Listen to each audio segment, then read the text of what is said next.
All three of the projects, all the pedestals, are all based off of, again, a center column. So everything does start with the center column. And if you look at the video, you'll see how I make this column and make those these grooves right here that run from top to bottom and help establish kind of the height of the table in a way when you put it together with a leg. All right, so here's a leg, and I'll show you how this just slides into the groove after you make the leg parts. And if you make the leg parts and you join them together, which is what we're going to do, that's one way to make the pedestal. And it's the way, if you're making the larger table, that you have to make it. So I wanted to show you that particular way. If you have some really wide stock, something that's wide enough for this, then you could save a lot of time and lay out each leg. You would need 4 legs like this, and you're going to have a lot of leftover, a lot of waste, unfortunately, but you can use that maybe for a different project or something else. But it takes 4 legs like this. Now, you want to scale the thickness to the size of the table you're building. You probably want the legs to be 2 inches thick, or 1 7/8 or something like that, if you're building like the 48-inch table that you've seen that I've built. That table, 48 inches in diameter, is a large table. You want to scale it just right. This doesn't require anything that thick, so you might want to go 1.25 inches. And that's what I'm going to use for the legs for this particular project. If you have some wide stock, and if you lay it all out as a 1-piece leg instead of 3 pieces with 45-degree angles and requiring joints here, if you do this, then there are some concerns. You'll save some time, but everything is kind of a trade-off in life, and it's no different in woodworking. Of course, the grain would be flowing in this direction. Well, it's not so bad here and here, but this is not that wide right here. And the grain is going this way. So, the part that worries me about using this method is right here, when you drill and put a screw in there. If you tighten it down too much, you've got short grain, and you could split this out at a time that would make you really feel bad. And some turn to drugs, some turn to alcohol, some decide to maybe go ahead and do the joinery so that the grain orientation is correct.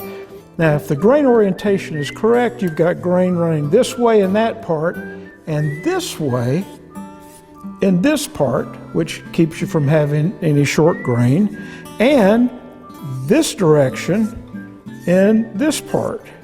So grain orientation is very important. This might be a good way to go. You'll have to decide.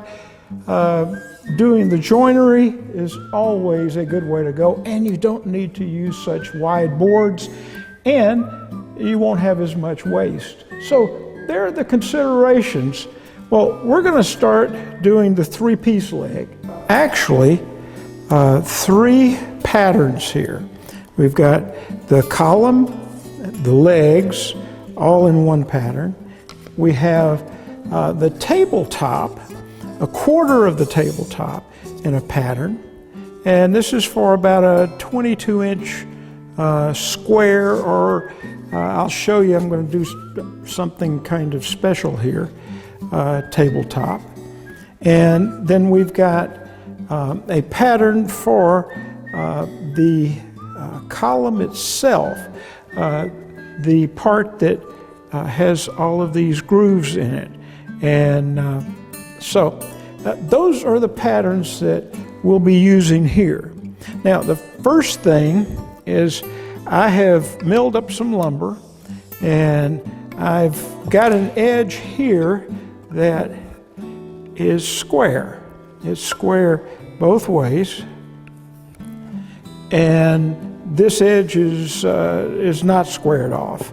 But what I want to do is take my pattern, and I'm going to push it all the way down to this end, and I'm going to lay it out and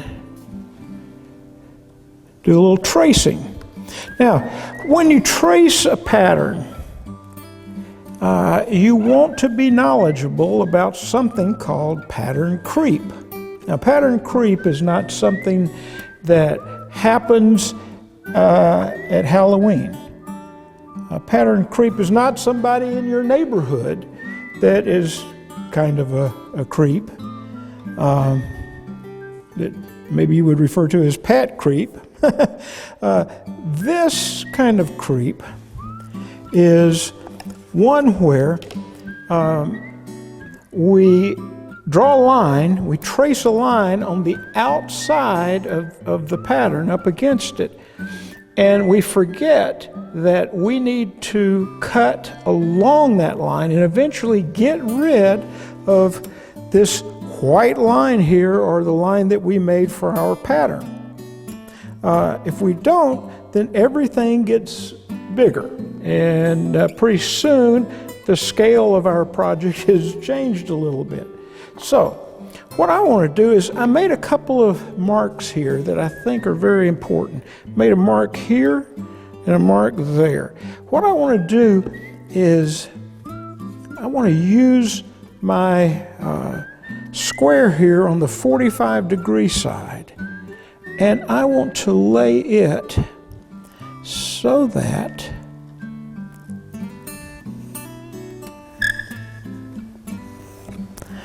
I have got a line there at 45 degrees. Now, I can use the table saw, or I can use a good miter saw to cut this. And if you've got a miter saw with a laser on it that is well calibrated, voila, that's going to be something really special. Well, I'm going to lay this out all the way around, and I've got to lay out this end too.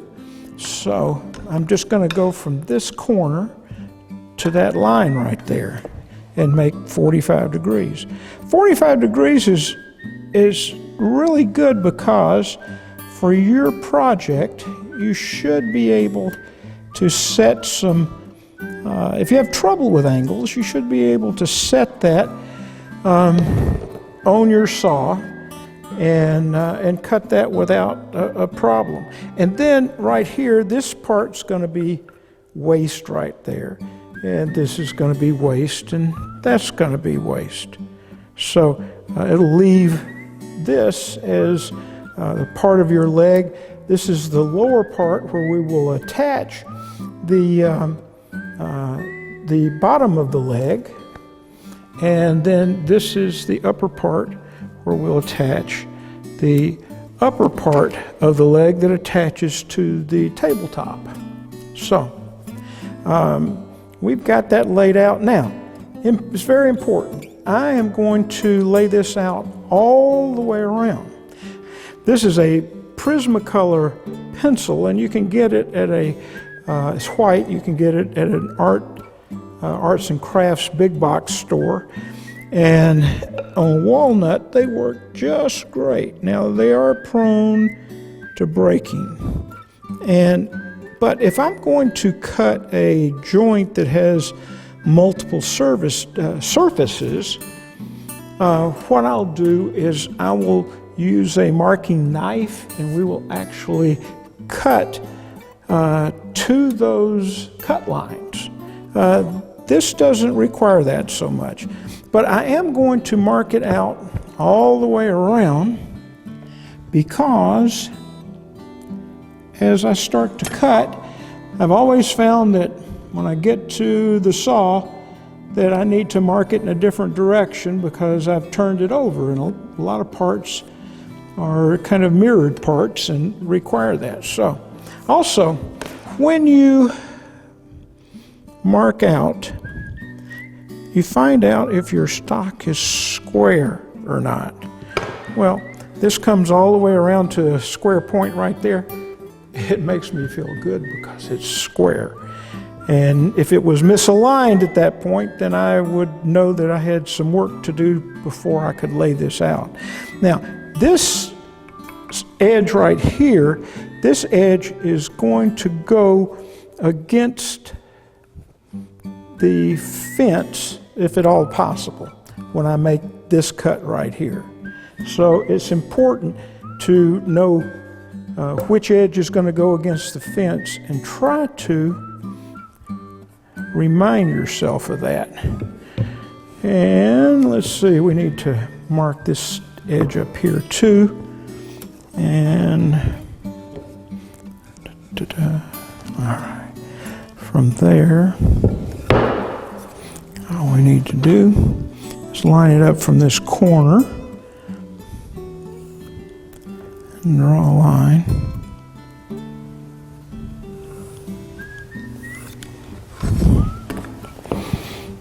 All right, so we've got this one all marked out.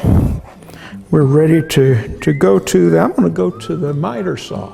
All right, I've cut one side and I had it marked on this side, but now to keep my reference against the fence, I've got to cut it on the other side. So that's why I marked it all the way around. This is a jewel of a miter saw. And I am very fortunate to have it. I love the laser because it shows me where I can cut here on this line, and it runs all the way back to that corner, and it gives me confidence. In woodworking, like anything else, the more confidence you have, the better job you're going to do. Now, also to give me confidence with the cut, when you cut miters sometimes, you can push the board away from the miter, and we don't want to do that.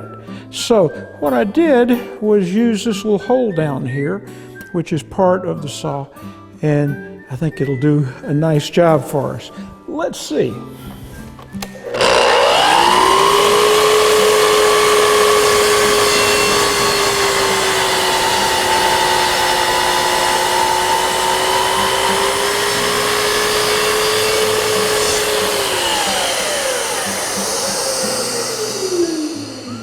Don't throw these away.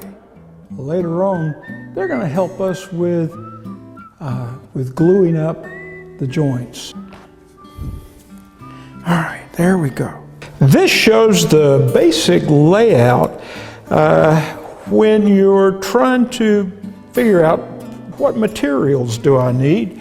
Well, the center column, you've got to be able to have 21 inches, and you need somewhere at least maybe right over 3 inches. I have 3 1/4 here for the center column part of the leg, and then this lower part. In order to get everything in, I have 10 inches by I have 6. 6 would do fine. A little more than 6. I have 6 1/4. Here I have 3 inches, and it looks like I only need about 8 1/4 to be able to get this little piece in right here. It's the cleat that attaches to the bottom of the tabletop. So I'm going to go over and cut this off, and then we'll sort out the joinery there for adding the cleat at this 45-degree angle. A little different than down here. Let's do it.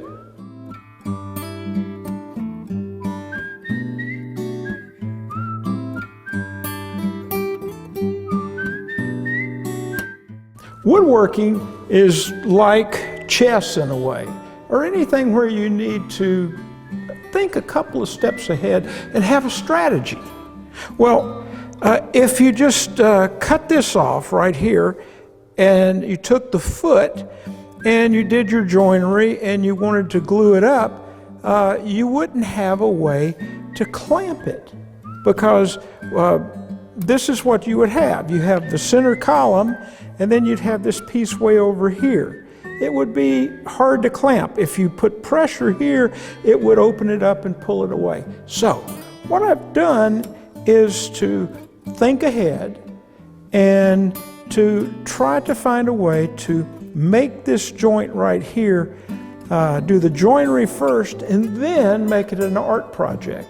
That's what I like to do with sculptured furniture, is do the joinery first, decide how it's going to connect and connect it from A to B, but in the middle, that's where the artistry begins. So here's what I came up with. So what I'm doing here is I've got this 45-degree angle, but I've got 90 degrees cut on this board. This board is like 10 inches long and about 6 inches wide. Plenty of room to get the whole lower leg out of. But if I line this up right here and then draw the piece, well, I'm gaining several things. My grain is going to be in a good way. I won't have any short grain. As you can see, look at that. I won't have any short grain. But now what I've got is grain that's going to give it strength, and I can do my joinery right here. I can take this little block that I cut off earlier, and I remember I told you to keep the block. So if you didn't keep your block, well, you know, then it's your fault. I'm going to use some double-sided tape, and I'm going to tape the block in, and then I'll have a good way to pull this joint together with a clamp. Now, what kind of joinery am I going to use here? That's really a good question. There are a lot of things I can do. I can use a dowelet, and I can put 2 dowels here. And let me show you the dowelet. I'm going to go get that, and you'll like the dowel. All right, this is a dowelet. It's self-centering. Some may say it's self-centered and it's egotistical, but I prefer to take it as self-centered.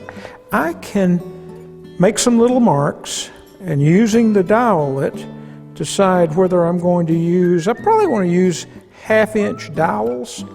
If I put 2 1/2-inch dowels in there, then I can line it up. I can drill my dowel holes with a 1/2-inch brad point bit here and here. And then I've got some places marked for dowels to go into the center column.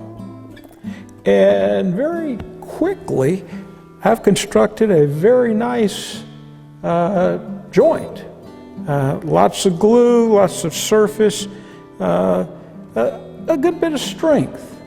So, yeah, this is a good way to go. The domino will make some floating tenons. And again, we would make a mark, and we could actually put several dominoes in there.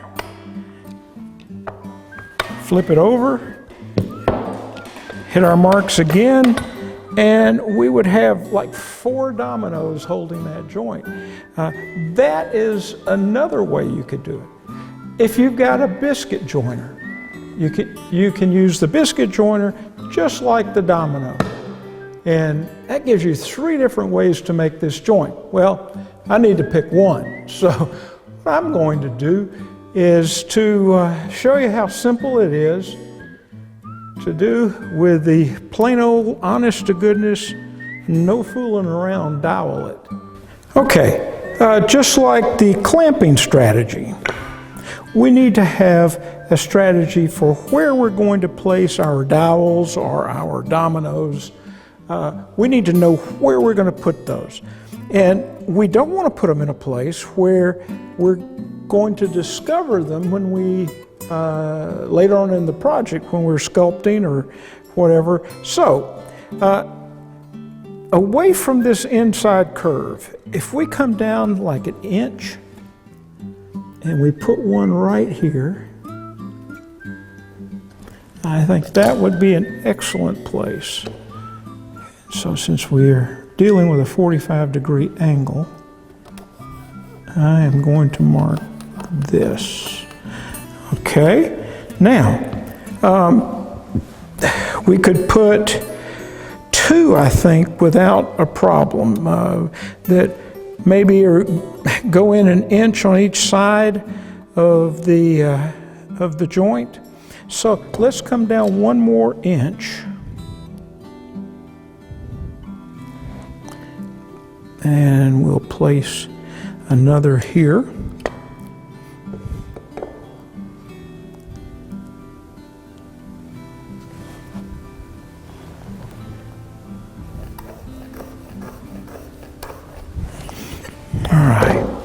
All right, that's pretty doggone good there. Now, what I'd like to do is go ahead and measure it or lay it out. All right. Now let's check, make sure everything's in alignment. That's good. All right. Now, we want to do the same thing here on this joint. A bench is a great reference for flat, but it also can steady your work so that you can concentrate on getting the lines or getting the work right. Here's what I've got. I've got the joint marked so that I can use the dowel it now. And did I tell you, it's self-centering. So what I'm going to do, put it back in here.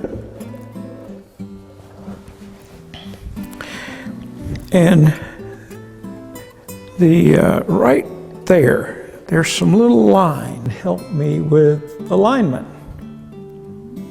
And so if I use that and find the one that's for a 1/2 inch, which is this one down at the end, and I line that line up on the line that I made across the end grain, tighten it up, then I've got it right in the center. And I can do the same thing on the other piece. So I'm using a brad point bit. Brad point bit has some things going for it that woodworkers really need in a lot of situations. It has a little brad point right there so that it finds a center, and then the spurs that are on the outside continue cutting the hole, the bottom of the hole, and that keeps it centered. And it's got some nice deep flutes here.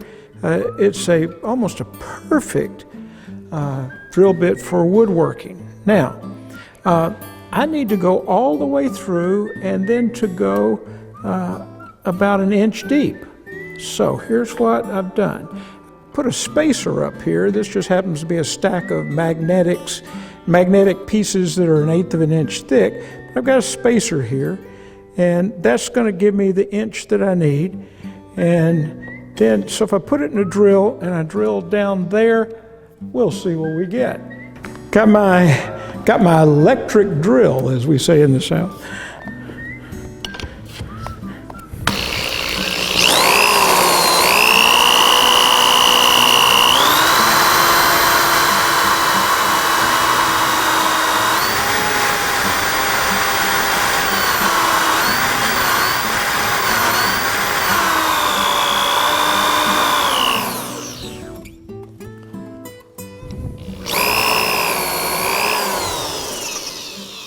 Okay.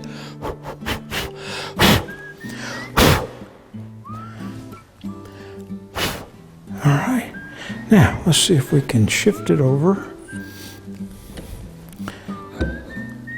We can actually, since it's self-centering, did I say it was self-centering? We can move it to the other side and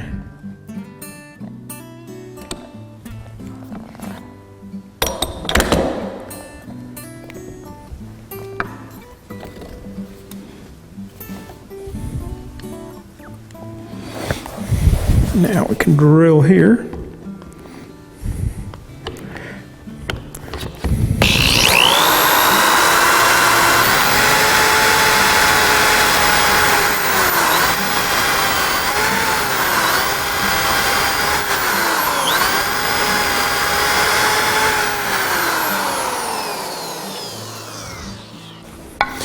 There we go. For the hole enthusiast out there that like to see the product.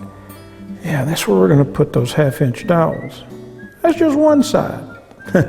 Let's make the other side of the joint.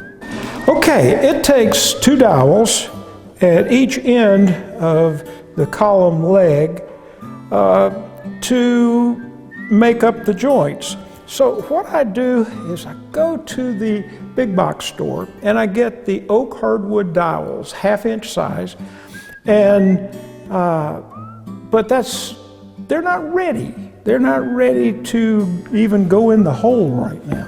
It surprised me. Yeah, that's tight. So what's happened is the dowel itself has been through, let's say, several different environments. It's been through heat, it's been through cold, it's been through drying, it's been through. So what we have to do is we have to prepare it to make sure that it's a 1/2-inch dowel. And we also have to prepare it for glue because its job is to hold the joint together.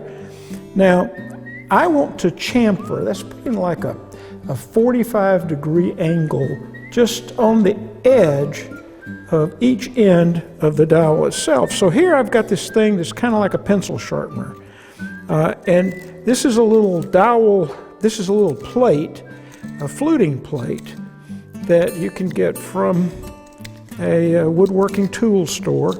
And so now you can see it's got just a little bit of what I call a chamfer at each end. We're at that end, and now I'm going to do the other end. That's a place for the glue to go. If you don't provide a place for the glue to go and for it to settle into the corners of the mortise that you've drilled, then you've got to provide that place for it to sit. And so I've done that. If you don't do that, you're liable to have your project kind of, when you drive the dowels in, it's liable to split out. And you don't want that. You definitely don't want that. That's right. I'm going to flute the dowel. Now, this is the fluting plate, and this is a doweling plate. And it's got graduations from an 1/8 all the way to 5/8. I'm going to use the 1/2-inch right here. And it's specially ground so that it's got an edge right here. So you drive it through there, it'll trim off everything that's not a 1/2-inch. And let me show you.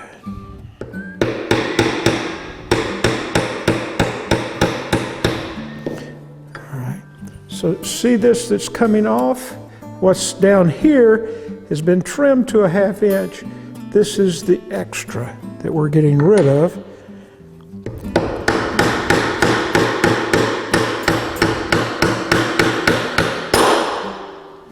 Okay, so now we've got it trimmed up, but we're going to do one more thing. We're going to put some flutes. This has got a 1/2-inch fluting plate in it, and some little ridges will be applied. You don't want to use a spiral dowel. I don't like spiral dowels because if the glue gets stuck in there and it starts drying as it comes up, it's got a long way to go. it's spiral. This has a short, it takes a short time to get there because it's fluted parallel to the length of the dowels. So let me show you how that works.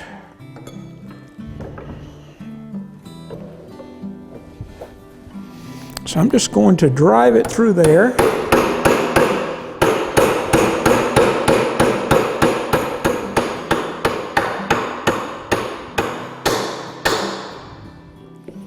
Now, it's fluted.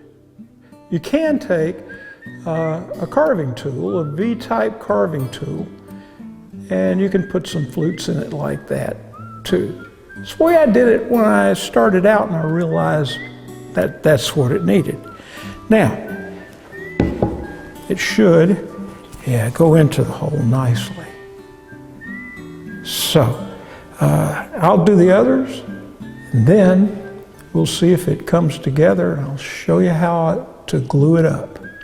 We've got the three parts all laid out. We've got the joinery done, and following my strategy, we were able to clamp this. I've got glue in there. We were able to glue it up, clamp it, and then glue this up and clamp it, and get pressure straight on instead of having to deal with a lot of weird sizes and shapes and so forth. So now, as soon as the glue sets, then I can take this to the bandsaw, or you could use a jigsaw if that's what you have, and cut it out, and then we can make the tenon on the column here, and it'll slide nicely into the center pedestal. We got to make 3 more of these, so I guess I better get busy. I'm hopeful that I can redraw my pattern on the leg assembly here, and then we can do the joinery all at one time for each of these legs. Create the tenon, then cut it out at the bandsaw, and if we attach 4 of them to that center column, I think we're going to have a nice base for the table. Earlier on, I laid out a line right here, which is the depth of the groove, and then we measured the size of the tenon, and we laid that out on the back here. And so what I want to do now is to saw at the table saw. I want to saw to that line. So let's go back there, see what we can do. Well, I've set the height to this line. I've set the cut from the fence to the outside of the blade's tooth there to this line. So now I'm ready to give it a try. Let's see what happens.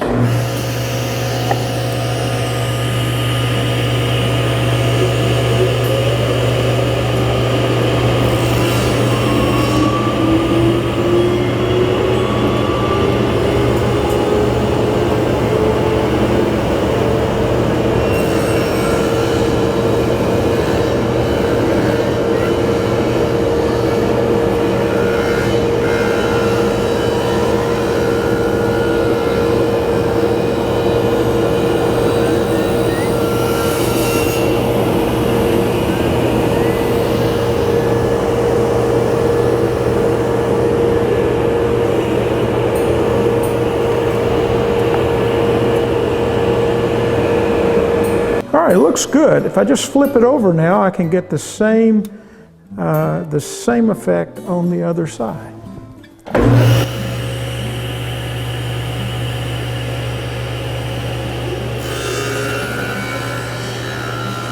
Now I'm just going to continue making some passes until I've got it all plowed and ready to go. So here we go. Move it over. It's 1/8 of an inch. So I'm going to move it over almost 1/8 of an inch. Take the next cut.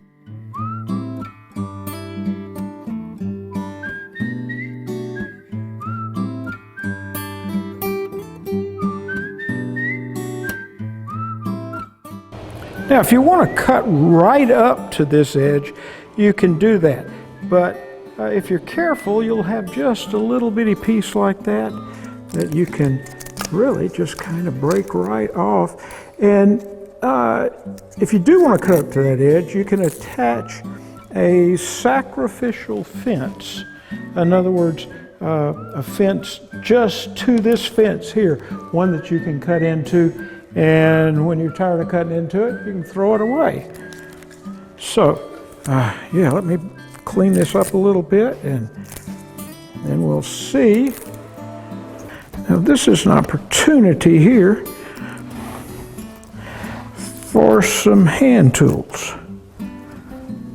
Yeah, I like to use my power tools for the big stuff, and then fine tune it till it fits. So let's go to the bench and see if we can fine tune it to that groove.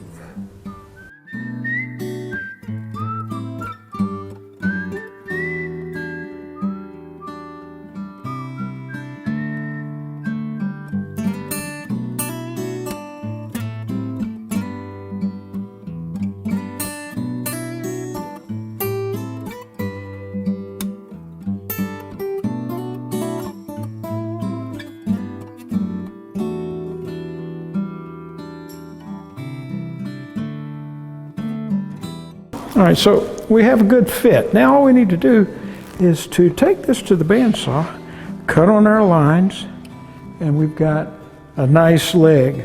Then we got to make 3 more of them.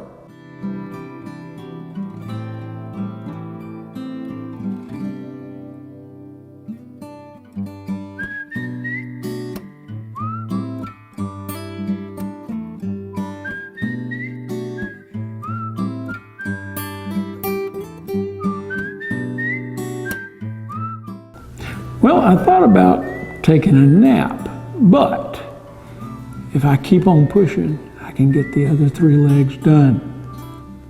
This is working out just real good. What I've done is I came up with a scheme for sculpting some lines, some soft lines into our legs here.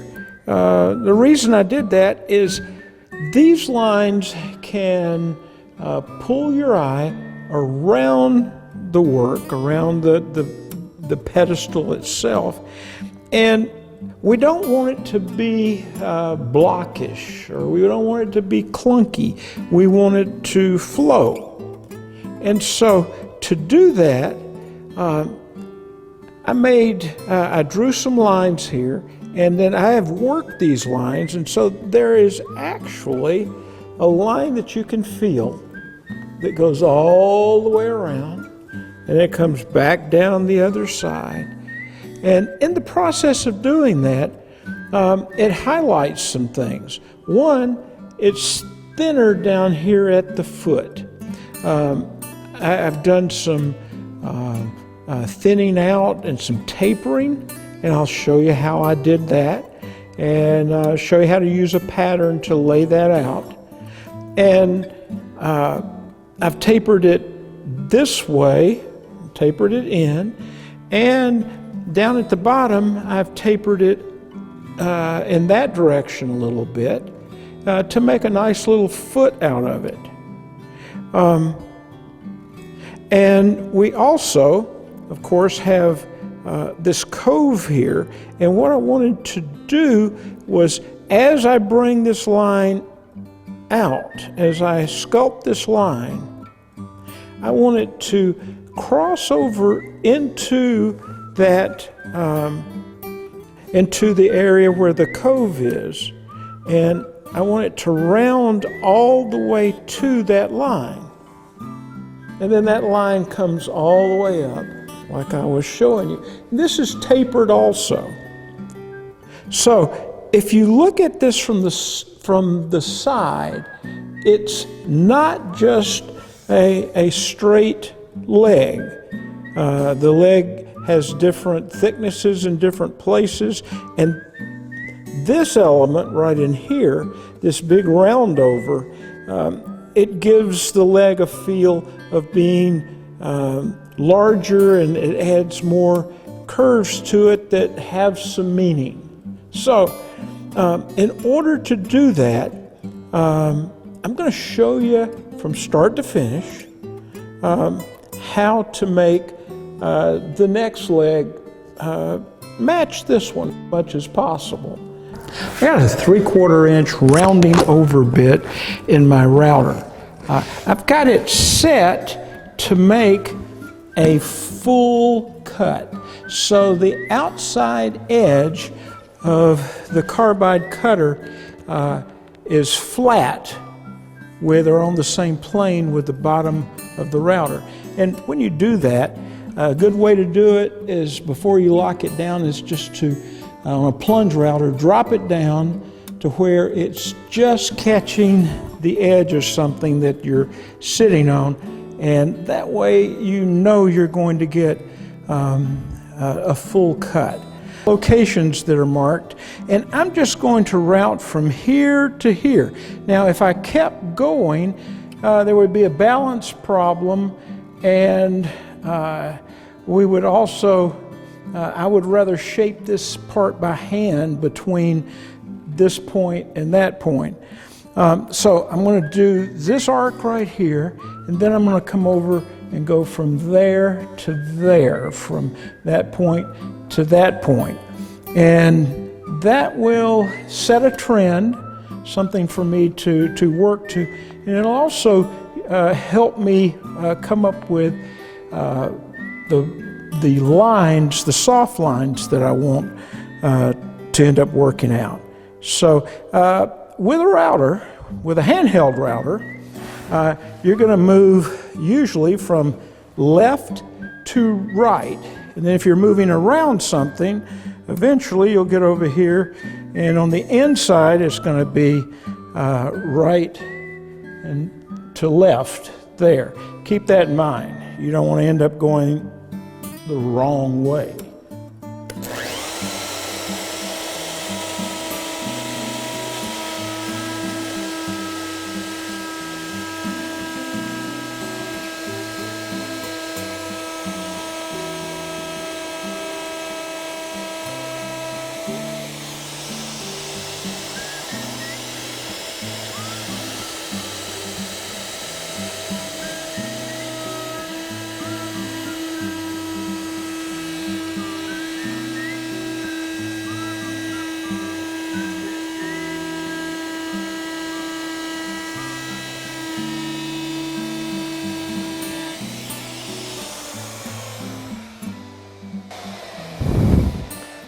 All right, see these lines? Those are going to help me form the hard and soft lines that I'm talking about. Feed rate. I went a little slow right there, and walnut, cherry, maple, so forth, those woods are very prone to burning. But I'm going to be scraping and sanding all that away. Thank goodness. It's just woodworking. Just with a little eye test here, you can see how this line is routed. Because you can't get a full round over ever, it's giving us a clue as to maybe how this line ought to flow. So I'm going to draw this in here, and then right there I'm going to come down the leg a little bit, and I'm going to draw this in.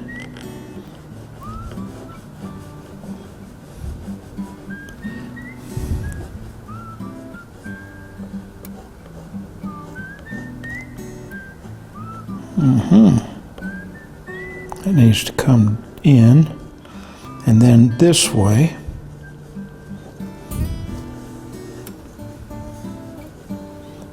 Yeah. And then down here at the other end, using our little trend line or router line, let me see. Got that. Now we want to follow that curve on down. And we'll end up in about maybe the same place right along in here. So let's come back this way.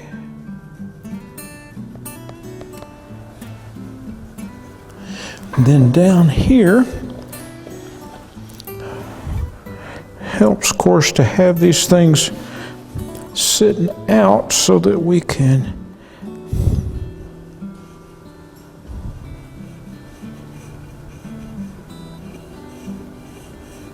that gives us a good idea.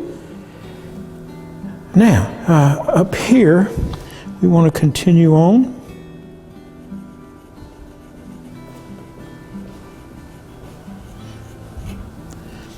And pull the line on down to there. Now we're going to use this to work on each side of the line. We're going to scrape and use our rasp, and on each side of the line we're going to work so we end up leaving a little line that pops out right there. And it's going to be exactly what we need. Now, we can flip it over and let's work the other side. Yeah, that's the ticket. So I can come here.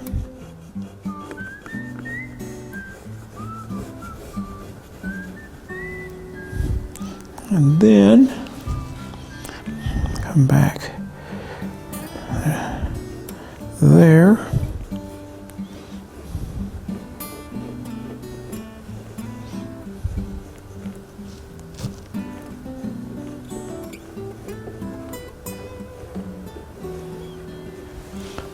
Okay, up here, I'm going to do the same thing.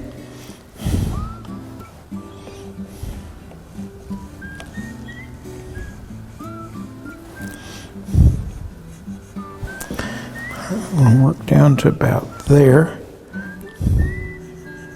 So we're going to be rounding this part over by hand. And then here, we're going to come to there. Now, we've got our work all laid out for us.